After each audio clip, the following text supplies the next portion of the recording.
যার যতটুকু পাওয়ার আছে সে সেখানে তার পাওয়ারটা খাটায়, পাওয়ার খাটাইয়া সে অন্যায় করে, অবিচার করে, জুলুম করে, যে যতটুকু পারে। যাকে আল্লাহ যদ্দুর পাওয়ার দিছে সে তদ্দুর জুলুম করে।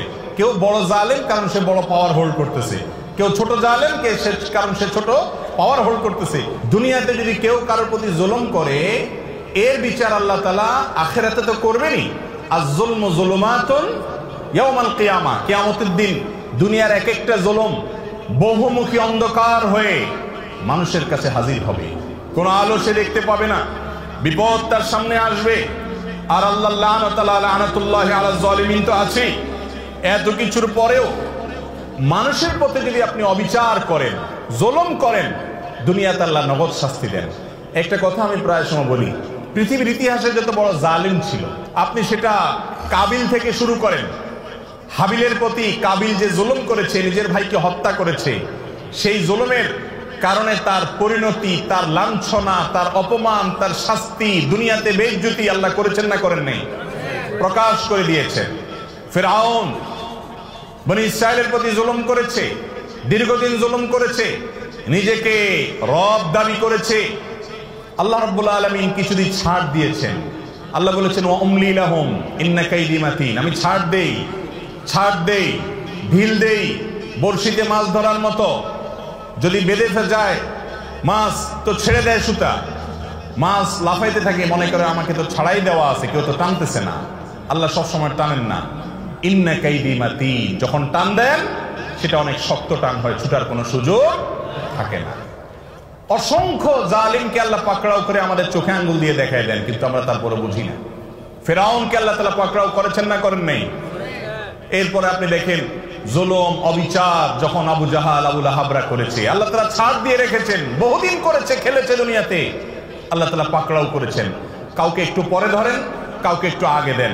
ইমানদারদের ইমানের পরীক্ষা করেন, কিন্তু চূড়ান্ত পরিণতিতে জালেম জুলুম করে হাসতে হাসতে দুনিয়া থেকে চলে যাবে, কোনো বিচার হবে না।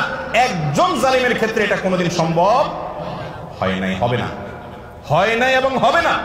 নবী সাল্লাল্লাহু আলাইহি ওয়াসাল্লামের ওয়াদা, জুলুম, অবিচার, অত্যাচার, লুণ্ঠন এবং দুঃশাসন, অপশাসন, মানুষের প্রতি মানুষকে কষ্ট দেওয়া, এই কাজগুলো যারা করে আল্লাহ তাআলা তাদেরকে দুনিয়াতে শাস্তি দেন, আখিরাতে তো আছেই।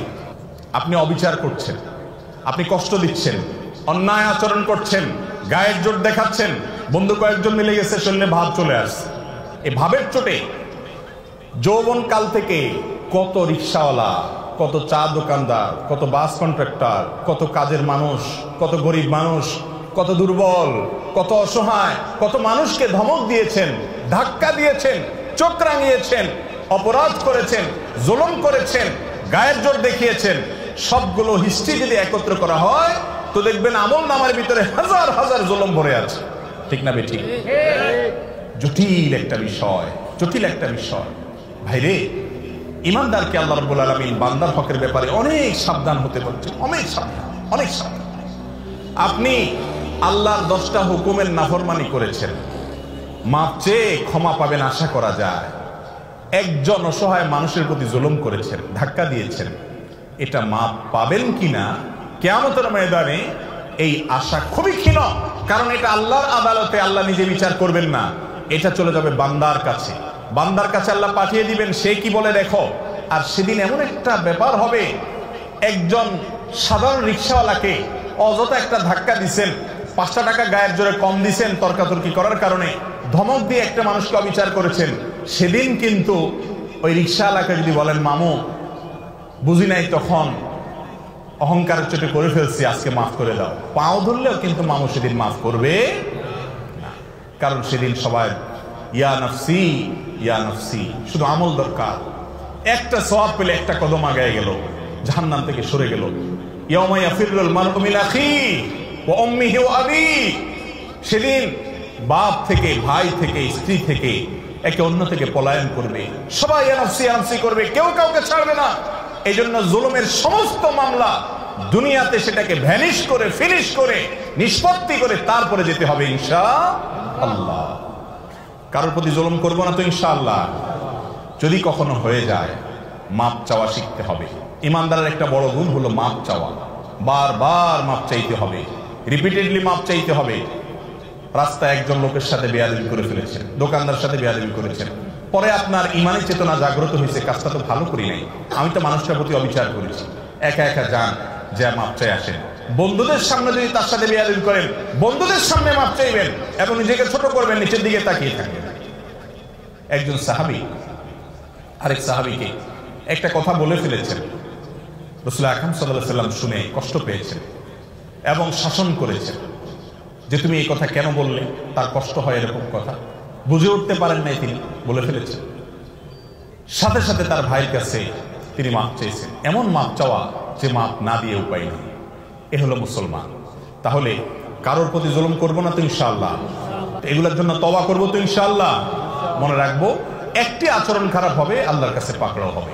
বারবার বলছি, ইমানদারের জন্য করণীয় কাজ, আপনি ইবাদত গুজার করলেন, জিকির আজকার, ওয়াজ শুনলেন, ওয়াজ করলেন, তেলাওয়াত করলেন, দান সদকা করলেন, এগুলো ভালো কাজ করেন, কিন্তু আপনার দ্বারা উল্টাপাল্টা কি হচ্ছে, অপরাধ কি হচ্ছে, এটা খেয়াল করেন। বহু নামাজি মানুষ আছে দেখবেন, নামাজ কালাম পড়ে, দায়টাই সবই আছে, কিন্তু আইন ঠেলে ঠিকই।